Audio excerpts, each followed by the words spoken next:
Hey everyone, welcome back to the channel. Today, I'm gonna show you how to add someone on Trello. All you need to do is go to your Trello. To add members to a board, select Share from the board menu. Search for a user by name or enter an email address to invite them to the board. Click their name to add them to the board. Now, you can add someone as an admin. You can make someone an admin of a board after they've been added as a member.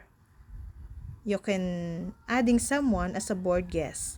A board guest is a user that is invited to a board but isn't a member of the board's workspace. Inviting someone normally to the board who isn't a member of the workspace will automatically make them a board guest.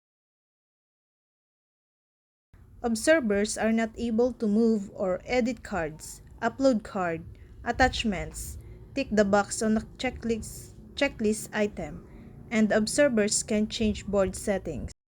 Observers are treated the same as normal member of the board from a billing perspective.